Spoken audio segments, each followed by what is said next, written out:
Welcome to Generations, a program for seniors, people who know seniors, or people who someday will become seniors. I'm David Lopaco, and I'll be the host for this episode of Generations. And in a moment, I'm going to introduce our co-host for the week.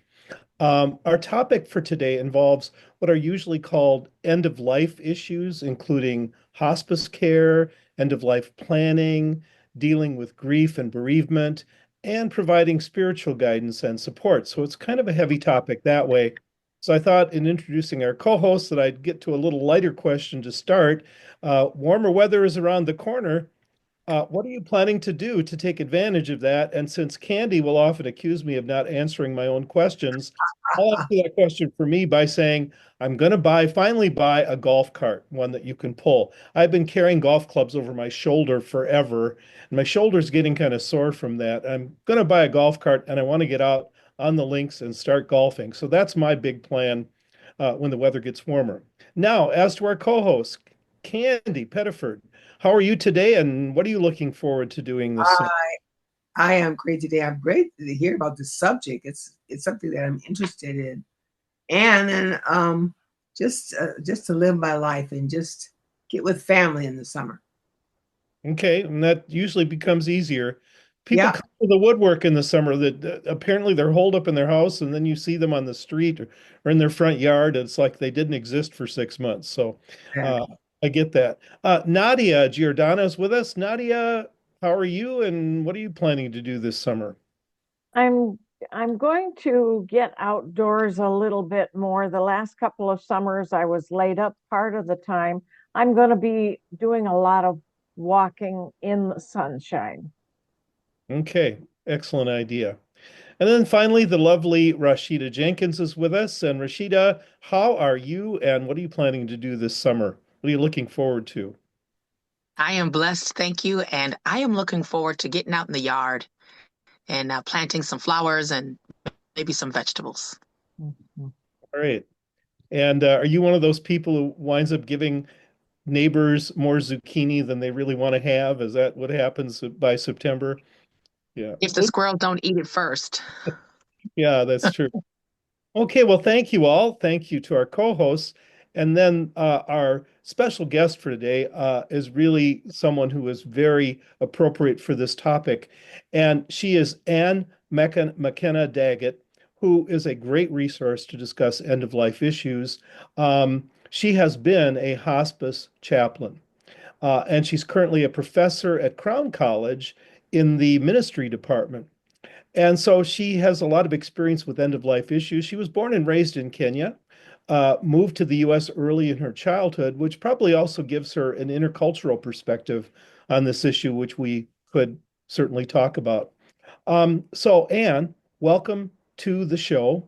And why don't you start by filling out your bio a little bit with respect to your end of life counseling experiences? Sure. Thank you for having me. Thank you, everyone. Yes, I have been a chaplain for 18 years, actually since 2005. So once a chaplain, always a chaplain. I am currently not practicing because I'm going to school. I'm about to complete my PhD. So that's been taking my life. But it has been a great honor to serve as a chaplain for very many years. And actually, my dissertation is aimed towards end of care life. I have a great passion for end of care issues as well as caring for the elderly. Okay. And what are some of the most common things that happen with people in their end of life phase that most people either don't think about or are not aware of or are surprised by? What can you tell us about things that we should know that we may not know about this whole process? I think there's so much. I'm going to point out one major thing that tends to be a big problem and the hardest to resolve is regret. Regret is huge during end of life care. Um, it's discouraging. I think in the business of our lives, we can overlook a lot. We are able to move on and be busy and overlook a lot. But as we get older, our circles become smaller, and you realize that there's more time left to a person to think and reflect back. And it's during those periods of time that many are forced to sit back and look back. And regret tends to be a painful thing towards the end of life. So what decided you to keep your dad, and not say, well, I'm going to put him in a nursing home, or I'm going to put him in a care center, or whatever. What decided you to keep your dad? Yeah, so while my mother was alive, she had requested me. My mom knows, or she knew. She passed on in 2023. She knew that I was a hospice worker, and she has lived with me here in United States and got to observe me in some of my role, like officiating funeral where I could bring her. And so she got to observe me in my role and to understand what I do for work. And so during her dying process, she depended on me a lot to make her decisions. So one of the major things is if you talk with a lot of seniors, a lot of the elderly, they want to stay in their home. And a lot of people, when you ask them, they want to die in their home. And so I understand there is situations where families are completely not able to care for their loved one at home. So this is not to burden anyone.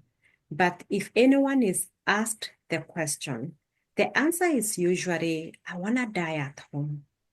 That's not common in Kenya, because in Kenya, end of life care is not very talked about. People do not talk about death in Kenya, and that's the other cultural aspect. But I asked my mother, and I said, Mom, would you like to die at home? I had very candid conversations with my mother, and she said, I would love to die at my home. She had really bad hospital experiences. So cut long story short, my mother died in her home, surrounded by her family, and she had a beautiful death. Oh. And that really helped with my grief. But she had also requested me to care for my dad. And so that's why I am caring for my dad. And it's just been such an honor. Like I said, I have a great passion for end of life, for caring for the elderly, and I'm an advocate for the elderly to die or to live with their loved one as much as can be done. Thank you. Going back to the issue of regret, if we could just finish that one up. Yeah. If regret is something that many people feel in that end of life phase, what do you tell them, or how do you work with them to get through that particular issue? Because I could see, I can really identify with the idea that at any point in my life, I wish I could have had a do-over on some things. What do you tell these people? How do you work with them so that they can manage the regret issue? Right. So usually for most people, their faith helps them in coping with regret. So processing what their faith is, forgiveness, and especially the hardest thing is people don't know how to forgive themselves. Actually, people have easier time forgiving other people than they do have forgiving themselves. So working with their own faith to touch base with that place of self-forgiveness tends to help some. I'll say that it's a really difficult issue because there's many times that issue is unable to be resolved. And especially in issues of relationships where whether it's family, parents who are dying with estrangement with children, and we see extreme pain to the end, that there are situations that don't close up. For those that are not yet there, that are still living right now, today, my encouragement is, as much as possible, try to work on the things, and taking time to reflect and coming in touch with the things that wound your spirit, that are painful. Don't shovel them down. Don't ignore them. That's for those people that can take care of those things right now.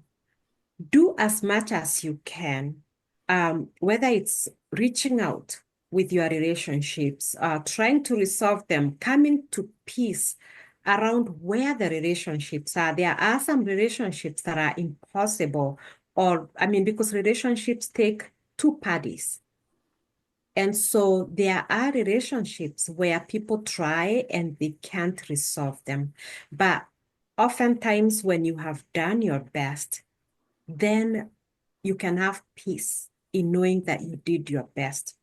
So I think it's just encouraging people, don't just push things down, because time will come when everything will be glaring at you and you have nowhere, you're not busy, you have no way of covering it up. Okay. Other questions? Are there, what about other ways of comforting a person in the final days and months of their life? What are some other things that can be worked into this particular type of care?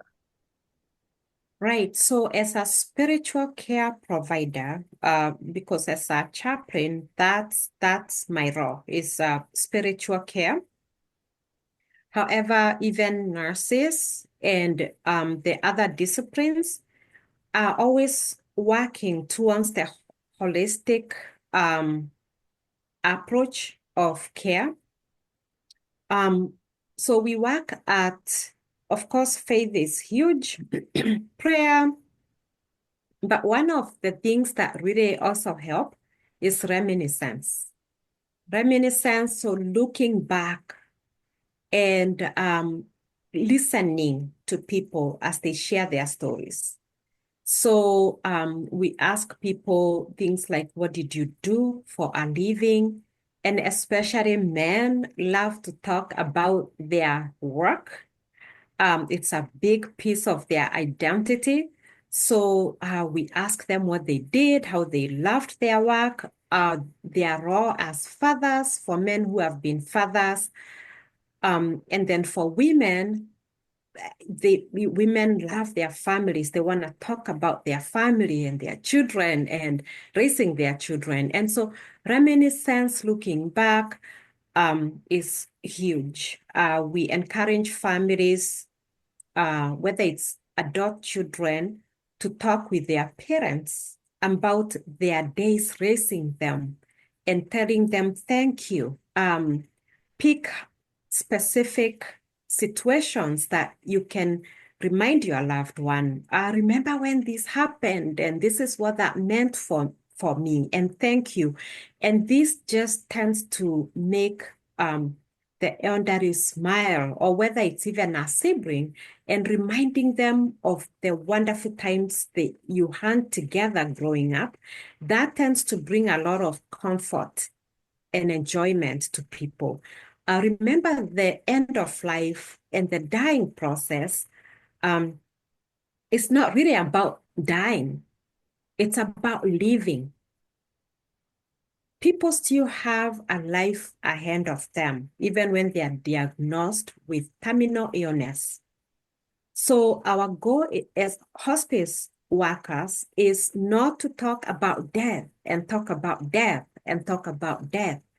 Our goal is to help people live the best possible life that they can live with the remaining of their life. And so we focus on the things that bring joy to people in their journey. That's a blessing. I was thinking as you were talking, is there ever a time where you create memoirs with people as you're sitting and listening to the stories that they're sharing and all of the wonderful things that they have done in their life? Is that something that the hospice may offer as a service to like create memoirs for the families to have after their loved one has passed on? Yes, legacy writing is also part of the thing that I have done with many patients, where they write letters to their loved ones. And I have had to keep some of those letters until after death and then give them to their loved ones. They did not expect them. Lots of joy and tears with that. I have written stories with patients about their lives, because the good thing with hospice is the interdisciplinary approach. So while the nurses come, they care for the pain, the medications, chaplains have the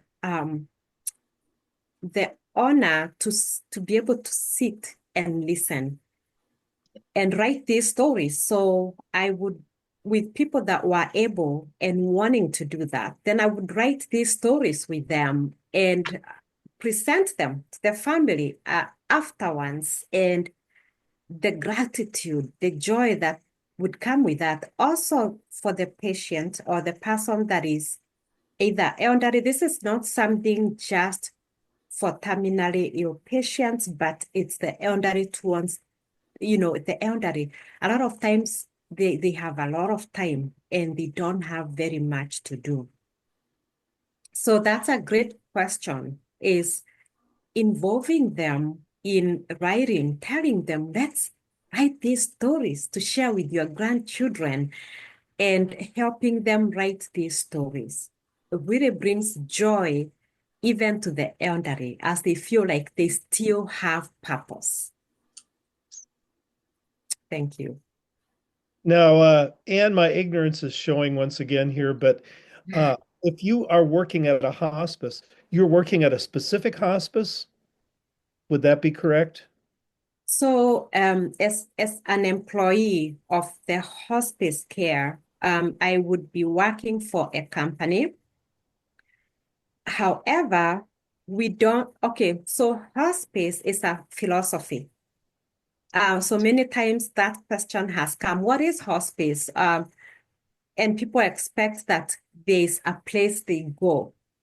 But actually, hospice is not a place, it's a philosophy.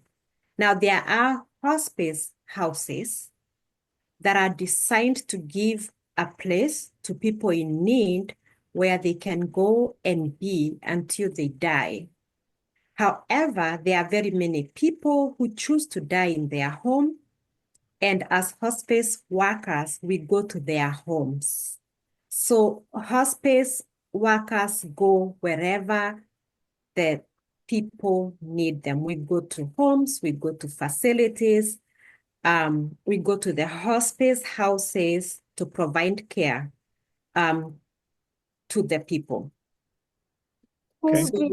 Who determines whether someone is eligible? And I'm sure there are different types of hospice, but who determines how that actually even comes about for someone?